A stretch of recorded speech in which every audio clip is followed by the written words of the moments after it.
Hello and welcome back to our Botanian adventures. We're going to be charging our cavalry in here against this opponent, and personally I feel like this opponent might actually be pretty difficult for us to deal with because they are Kaoses, they do have a number of heavy lancers and things like that, and as you can see I'm actually even having difficulties using my weapon against them. I think in general it might very well be the case that I have replaced my wonderful weapon that I personally felt was probably one of the best weapons I've ever created in smithing, and done the auto-equip mod, and it might have actually replaced it. Because someone mentioned in the comments that that was indeed maybe the case. And so I should probably do something about that as soon as I possibly can. I don't know, I feel like this is the sword that I made, but maybe it's not. Maybe it's not. It looks a bit... Maybe it looks a bit odd, doesn't it? It looks a bit odd. So maybe it is indeed something that I need to rectify. So hopefully after this, I will be able to go over to a... oh, yeah, we don't want to go over there. Thanks very much. Oh, wow. Okay, got murdered. I got shot in the neck. Did you see that? Yeah, I did not want to go over there. That was a really, really big mistake on my part. But it's okay. We got the numbers. That's what we have. We have the numbers, and that should enable us to achieve a victory here. As you can see, absolutely crazy clash going on in the center here, and well, that should be all she wrote. And as you can see right there, enemy army dwindling very nicely indeed. And oh yeah, by the way, I did a little bit of trading as well. Well, technically I didn't do any trading per se, but what I did was I took a look at the goods that I have in my inventory, because eventually over the course of a campaign you're going to have quite a few random pieces of trade equipment and goods and all kinds of things. And so generally what you want to do is maybe save up a couple of those if you have the carry capacity, of course, and then just sell them all in bulk at some point, and then you'll gain a massive amount of trade skill eventually. Obviously if you're doing a trading character, then that's not actually going to work and it makes no difference whatsoever. But if you're not, then eventually you're going to be getting a significant amount of those trade goods, and you can sell them at some point later on, and you're going to have a pretty surprising turn of events. I actually gained about 30 or so trade skill just from doing that, which was pretty cool. Actually pretty cool. Now we're just going to take a look for Botanians here. I don't see any Botanians right now, so I guess I will just leave it for our comrades potentially, because they maybe want to take some stuff as well, and then we can move on. So this is where we currently were. We were defending Atrion Castle. As you can see, there's literally one defender left in the castle. He must literally be the luckiest guy alive, because let's face it, like, can you imagine just being that guy, you know? Being that guy, being the last man standing, and then all of a sudden a huge army of your allies comes in and is like, oh, yes, we're going to save you, you know? That's pretty cool. Anyway, I don't know whether you noticed, but this is my trade skill now. I just basically gained this and this. And this is actually going to help quite a bit, because paying a 20% less wage for workshops, that's really useful. Also, your carry capacity being increased by 30%, that's really nice as well. Also, 5% decreased trade penalty for trade goods. That's pretty decent. So we're going to move in here, and I'm going to take a look. Oh, wait a minute. Wait a minute. I'm just going to check to see my... No, I think that is actually my sword. I think that is actually my sword that I had beforehand, so I did not sell it or use the auto-equip function. I think I just used the auto-equip function on my companions, and they are the ones that are using these new swords. So that is absolutely fine in my opinion, and nothing really to worry about. As you can see, that guy's using Clash Curving. Duel is using that, and Sword of Stat Doom, and so on and so forth. Okay. So I'm actually just going to replace everyone's equipment as much as I possibly can, just to kind of give them the best possible stuff they can use. And then we're just going to sell a whole bunch of other things like shields and armor. And as you can see, boom, look at that. We're literally just going to be paying 4,200, because all of that armor that you gain from loot is so incredible. It really is. Okay, So let's see what I could do here. Maybe I can get another person to maybe join us. Maybe another companion or something like that. Doesn't seem like there are any companions here that I really want to get, though. So we're just going to move on and see what else we can do. Unfortunately, I did end up losing quite a few units in that particular battle. But I think it was worth it, actually. I think it was worth it because we did end up eliminating a large number of the opponent's forces. And we still have a pretty significant amount of Botanian Fian champions and Fians themselves. And they're going to level up quite nicely. Alright, so unfortunately I haven't really been able to do too much. I've basically just been running around trying to manage my army as best I can and recruiting more noble units and getting more food and, you know, basically that kind of stuff. Just, you know, army management. That's pretty much what I've been trying to do here. And as you can see, we have now declared war against the Crusade because in my off-screen time, they actually declared peace. And now they've declared war once again. So, yeah, it's kind of a bit weird, to be honest. Anyway, we do have a proposal here. Ruler clan gains 100 dinars per day for each town in the kingdom versus settlement loyalty is decreased by 1 per day. Personally, I'm perfectly happy with this. I really don't have a problem with the ruler clan doing that. Unfortunately, as you can see, though, it seems as though this is not going to happen. Yeah, it's kind of weird, isn't it? Anyway, let's see if we can get someone taking control of Sestadheim Castle. It's probably going to be this guy. Or at least, oh well, never mind. I thought it should be that guy, but apparently Calatilde is a better choice. I mean, I personally think that she is a better choice, but it is just that I wanted some relation with that fellow. And that's why I chose him. Anyway, there's Sestadheim Castle. She's running around with 2,170. I wanted to form my own army, by the way. And let me tell you, it doesn't work. No, it doesn't work. And it's not due to a bug or a glitch or anything like that. You know what it's due to? It's due to there being no vassals available. Literally no vassals available anywhere in the entire Botanian kingdom. Yes.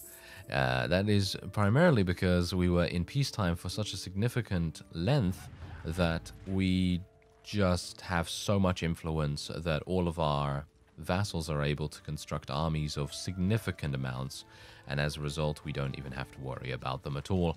As you can see, this army here is going to be not going to be taking Genopsis Castle. Okay, that's actually kind of weird. I would have expected them to take that, to be honest, but it seems like they are now running out of food. As you can see, they're actually losing, well, units by the bucketful, basically, to unconsciousness, which I gotta say is pretty awful. And let's hopefully give this guy something, because he actually doesn't have anything at the moment. He seems to... Personally, I feel like Lamanon is not the best defender in the world, and it seems like he has very many difficulties actually defending castles here and there. Anyway, I'm actually going to be going and taking Atrion Castle myself, because I believe that that has a very reduced garrison. So hopefully we'll be able to take that without any people in my army. Oh, there's Mantios, actually. I might be able to get Mantios to join me.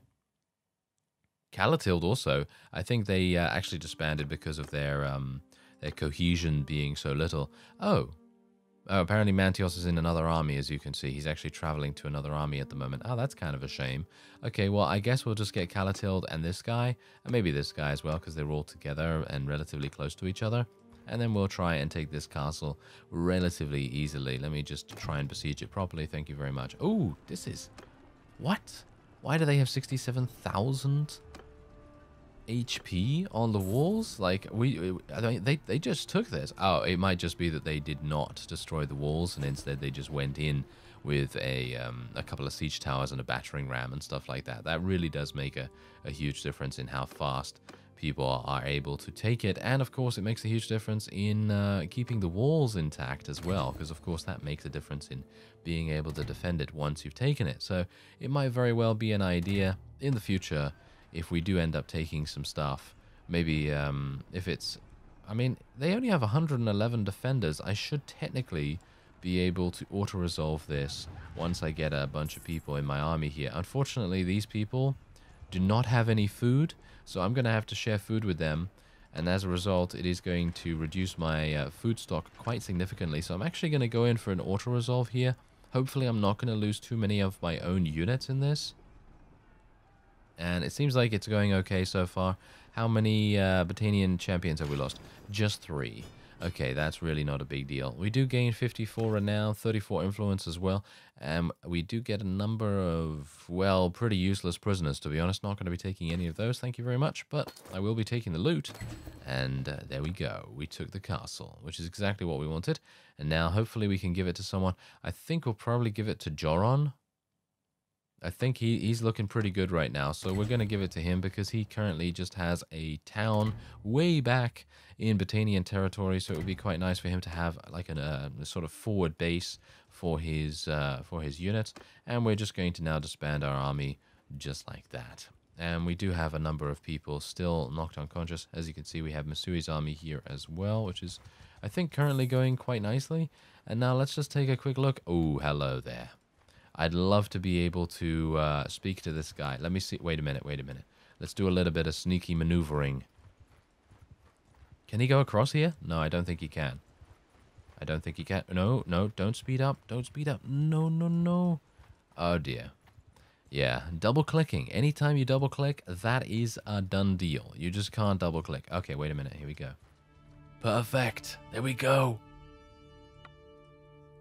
Now we can try to persuade him. And this should go pretty nicely. 85% chance. How can you say no?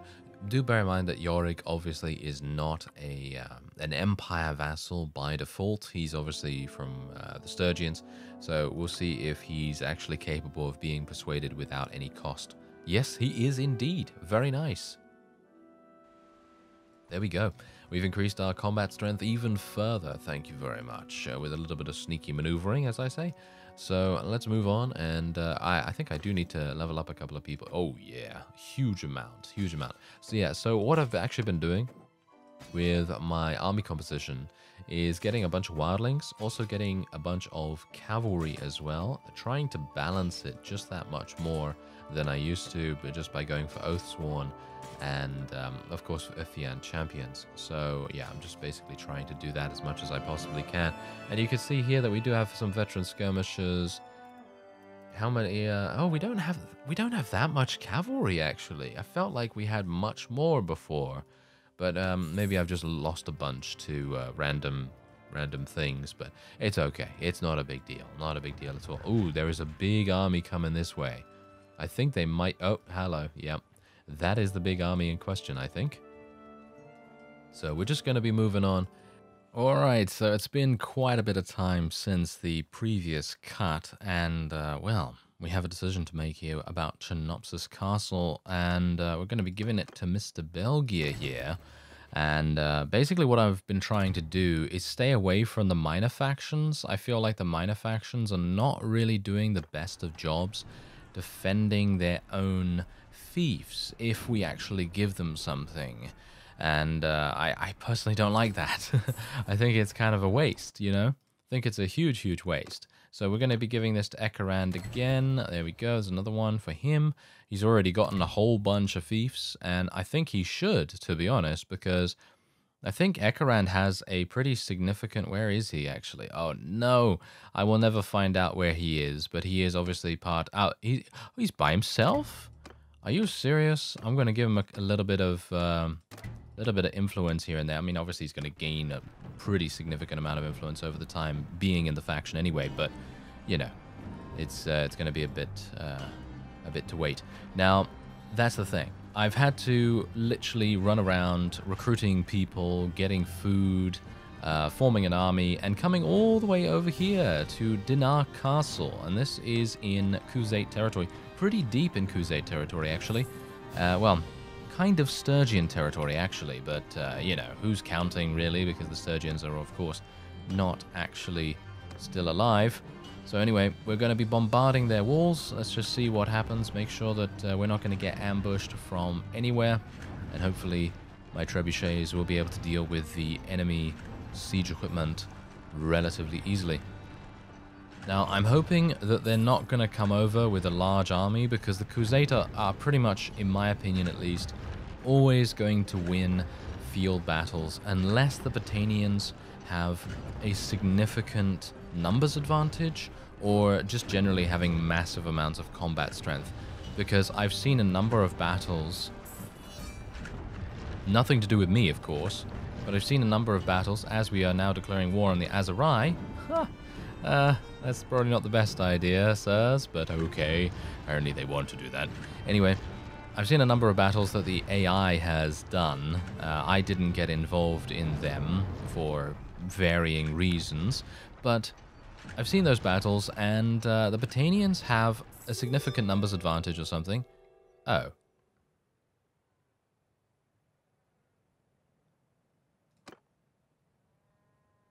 Well, there you go. That's wonderful, isn't it?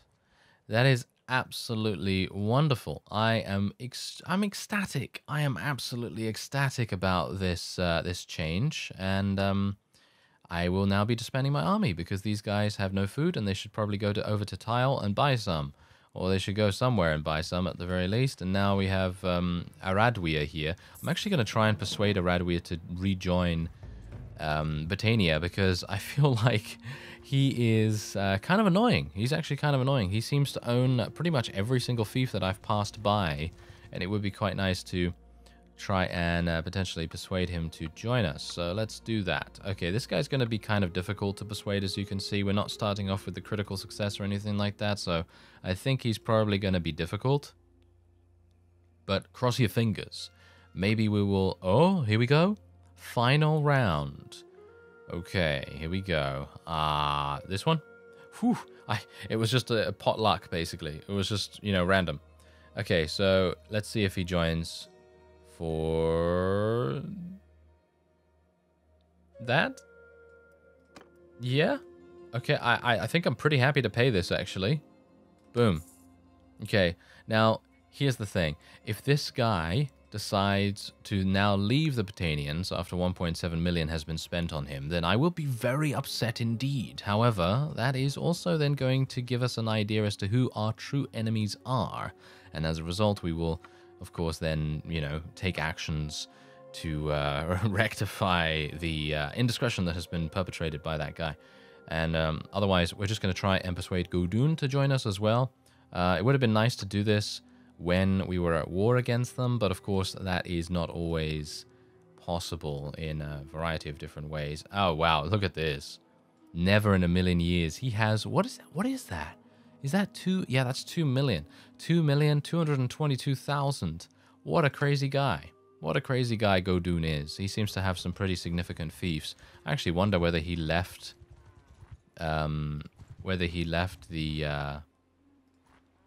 the safety of the Sturgians, or shall we say not the safety, but maybe somewhere else, relatively soon in the game, because it seems like he has a lot of fiefs. So I would assume that maybe he did a little bit of backstabbery earlier on, and obviously we wouldn't know that. Oh, really? Wow. Okay, wow. I'm actually really surprised. We failed 280+ percentage chances. And there you go. So that guy's not going to be joining us. That's kind of a shame, really, because he used to be a Botanian, so it would have really made a huge difference for us to get him. But all right, apparently we're not. And so I guess we will now refocus our efforts on the Aserai. This is kind of disconcerting. I've spent a lot of time off screen, literally just trying to get as many good people in my army as possible, and leveling them up on bandits, doing auto-resolve battles, doing hideout battles, trying to get the notable relation increase, and, you know, a variety of other things. And that's the point. Anytime there's any kind of peace in the game, I mean, for more specifically me, I can't really do anything. There is really nothing for me to do, because if I were to...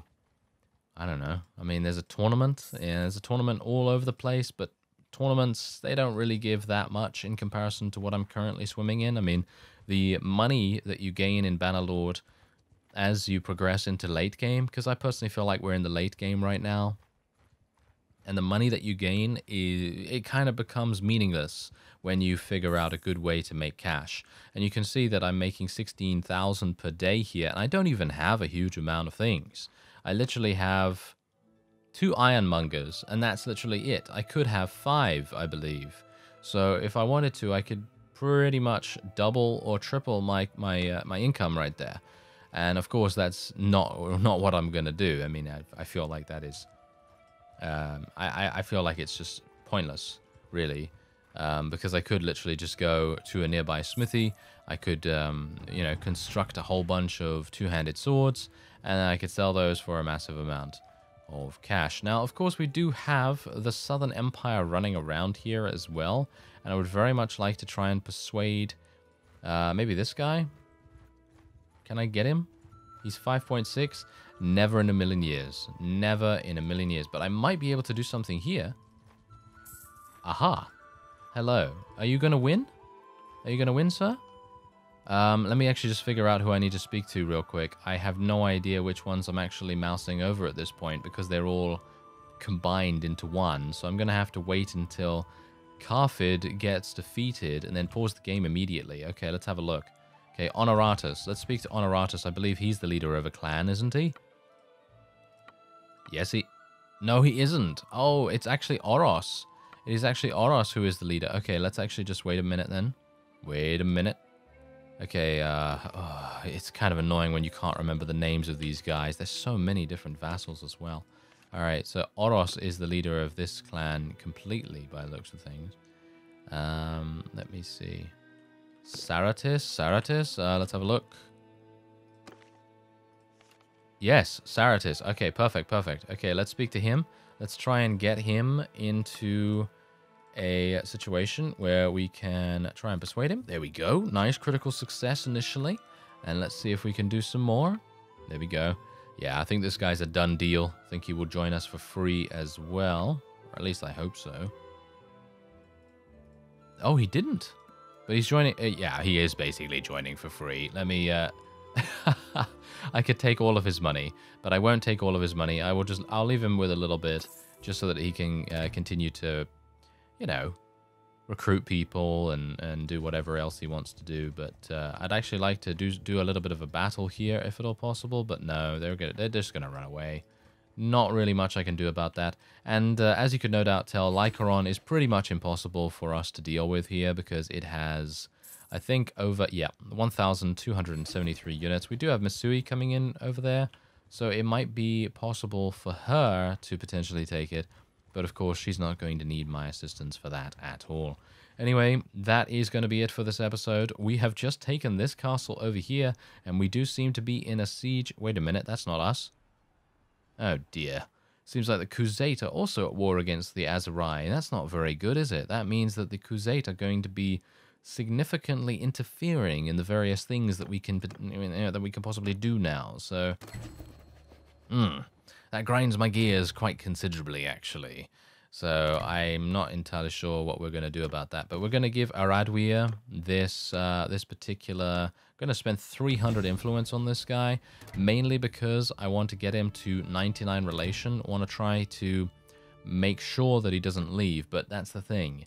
I don't think he cares. I think he's one of those that is going to be a bit of a faction hopper, and it's going to cause quite a bit of drama when that happens, because, let's face it, you never like those faction hoppers. They're always going to be backstabbing and conniving and covertly conversing in the corner. Yes. All the alliteration that you could ever want. But anyway, that's going to be it for this episode. Next time, we're going to be doing some battles against the Aserai, and we'll see how we do. I thank you very much for watching, and I'll see you next time.